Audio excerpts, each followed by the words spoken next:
We make thousands of choices every single day. Most of them are pretty small. But what if you were faced with a choice that had no right answer? A choice where, no matter what you did, the outcome was just tragic. Well, that's exactly what we're diving into today with a famous thought experiment called the trolley problem. We love to think of decisions in black and white, right? Good or bad, right or wrong. But what happens when you're in a situation where every single outcome is devastating? When you have to choose not between good and bad, but between bad and, well, worse. That's where we're headed. We are stepping into a place where the simple rules of morality just don't seem to fit. This isn't just some problem to be solved, it's a real dilemma to be felt.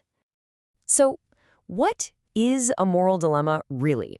To put it simply, it's a scenario where you absolutely have to pick between two or more options. But here's the kicker. Every single one of those options leads to a terrible outcome. And that's what makes it a dilemma, not just a tough choice. You have to choose. There's no getting out of it, no walking away. And no matter what you decide, someone is going to get hurt. Some choices are bad, and some are just so much worse. All right, you ready? Let's start with round one, the classic version of this whole thing, first thought up by philosopher Philippa Foot. As we go through this, try to be honest with yourself about what you would do. Okay, so here's the setup. Imagine a train is just barreling down a track, right towards 5 workers. They can't hear it coming, they have no idea. Now, you're watching this whole thing from a control room, and right there in front of you is a lever. You can pull that lever. If you pull it, the train switches over to a different track. The only problem is there's another worker on that track. You can't shout, you can't warn anyone. All you can do is make a choice. Pull the lever or do nothing. So let's break it down. Your options are do nothing, and 5 people die. I mean, you didn't start the train, but you stood by. Or you pull the lever. You save those 5 people, but now you are 100% responsible for the death of that one person. You made an active choice that ended their life. So, what did you decide? If you chose to pull the lever, you were definitely not alone. It turns out that around 90% of people make that same choice. It's a classic numbers game, really. The idea that the best action is the one that creates the greatest good for the greatest number of people. Sacrificing 1 to save 5, it just seems logical, right? Well, for now. But what happens when we start messing with the details? That simple calculation, 5 lives are worth more than 1, is about to get a whole lot messier. This brings us to round 2. Okay, same setup as before. 5 strangers on one track. But on that second track, it's your boss.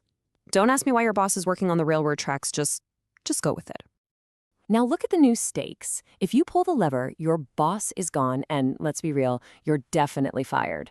The only source of income for your family vanished. But if you do nothing, those 5 strangers die, and your incredibly grateful boss gives you a huge promotion and makes you a partner. Your life is basically set. The train is getting closer. Do you pull that lever, save 5 strangers, but pretty much ruin your own life? Or do you do nothing, secure your future, but at the cost of 5 lives you've never met? Be honest with yourself. Did you hesitate a little more this time? Okay, let's just say you're a truly good person. Money, job, who cares? You pulled the lever again. Your moral compass is unshakable. Well, let's test that one more time. It's the same scenario. 5 strangers on the main track, but on the side track is your father. What do you do now? Is it the 5 strangers or the person who is your entire world? I'm going to bet that for most of us, this time, those 5 workers, well, they met their fate. Let's just say, against all odds, you chose to sacrifice your own father for the greater good. It's unlikely, but let's imagine. We have one final test for you, and this time, the rules have completely changed. All right, here's the final setup. Same train, same 5 workers.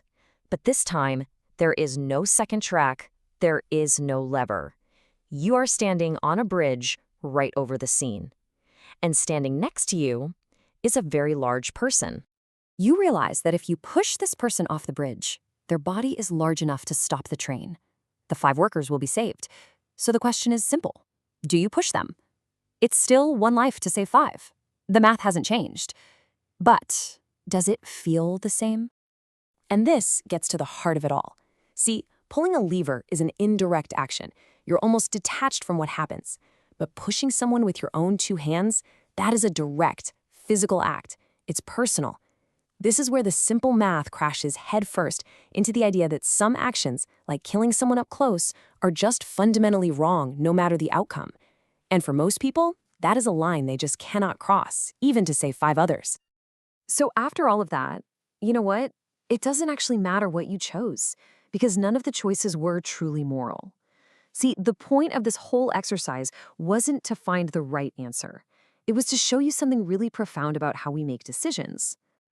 Just think about it. In that very first round, you might have easily saved those 5 strangers, but by the end, you might have just as easily let them die to save your father. Their lives never changed, but their value to you absolutely did. And this is the most important part.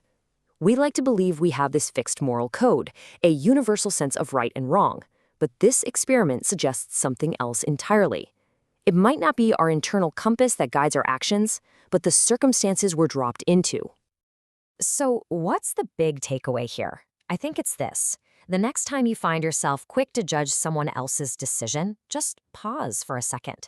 You have no idea what track they were on, what kind of impossible lever they were forced to pull, or what choices were laid out in front of them. In the end, the biggest takeaway from this whole thing is a choice you have to make right now for yourself.